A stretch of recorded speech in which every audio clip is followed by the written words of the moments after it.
All right, step one to doing the starter on one of these 6 liters is disconnect your battery negatives here. Factory, it's a 8 mil. This one's a 10 aftermarket. I've also disconnected my third battery here, my test battery. And the one over here, I've also got disconnected. Now, something you'll notice is I am not in the luxury of working on a nice shop floor or, parking lot. No, I'm in the grass. Both these trucks don't run a move, so we're going to get down and dirty here. Can't even jack the truck up, so I got to squeeze my fat ass underneath there. I did start on the starter already just to cut the video down to make it not so long. So I'm going to get down there and I'll bring you guys right back and then we'll get this job done. Alrighty, so I'm on the passenger door here. Not much space. I have this busted piece of metal here that I keep hitting my face on, which is awesome. So there's a bunch of like animal shit down here, which is great. So we're going to waddle our fat ass all underneath here. And let me get the old flashlight here. So let me see if I can get you guys. There we go. There's your starter, okay? Now, that bolt's a 13. I've already loosened it up. Other bolt right there, which I don't know if you're going to be able to see that very well. That bolt right there is also a 13. And then on back here, you got the big wires of 15 and a 10, okay? So I'm going to attempt to try to get you guys where I'm at here. Where the fuck am I? I've already loosened up the 10 and the 13 up here, which I am right-handed, so it's kind of tough.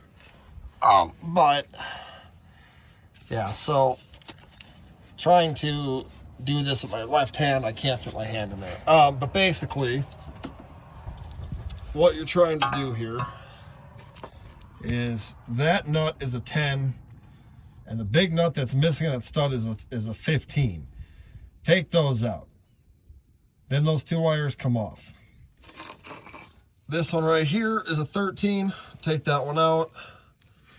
The one right there is the 13. Take out.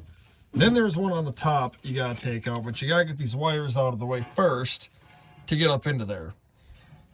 I'm gonna move that stuff out of the way quick and then bring you guys back kind of once I have it out. It's pretty self-explanatory once we're underneath here. But we're going to tackle that nut up there and that other bolt and get this guy out of here. All right, so I got the starter out. When this thing sits in there, it sits in there like this. This bolt is kind of a prick to get out.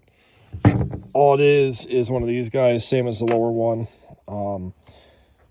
Quick thing to go over. This bolt here goes into there. You've only got 2 more bolts.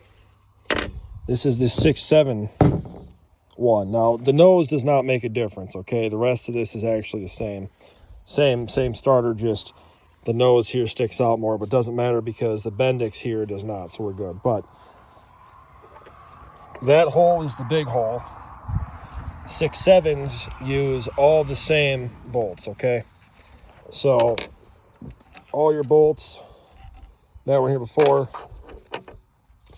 these are the exact same bolts at a 4.6, 5, 4, 6, 8. So I had a spare one laying around. Even though the hole in the transmission is significantly bigger, this will be plenty to have 3 bolts holding it in there. A lot of guys will take and drill this out and tap it to that size, or just take and drill it out and run a bolt nut through it. I'm literally just going to take a 4-6 bolt.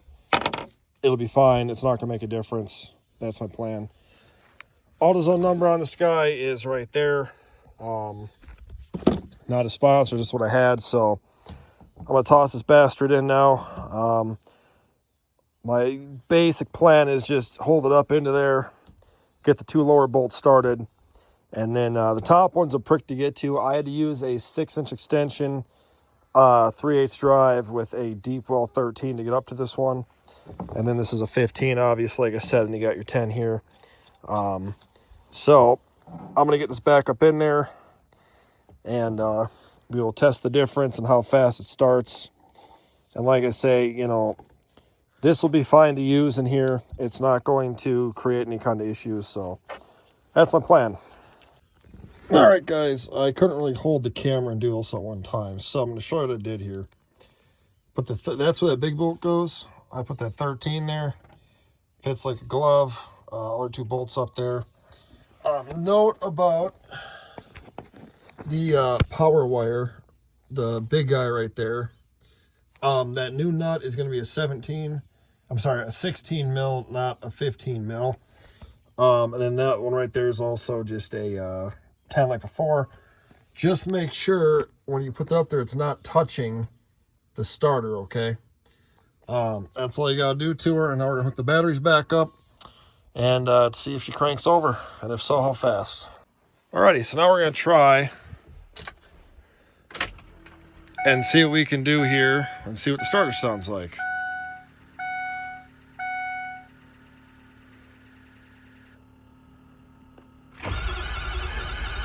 Oh, wow.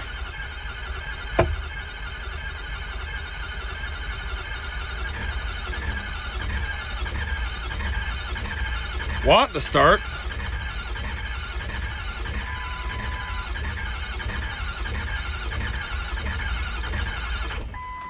That is 5.5 million times better of starting, or I mean of cranking than what it was before.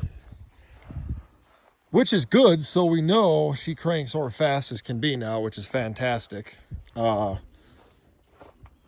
think we're firing in 1 cylinder, but not all of them, so that'll be it for this video for the starter replacement. But we will finish up the rest of this with the diagnosing and why this doesn't want to run, and we'll see you guys in the next one.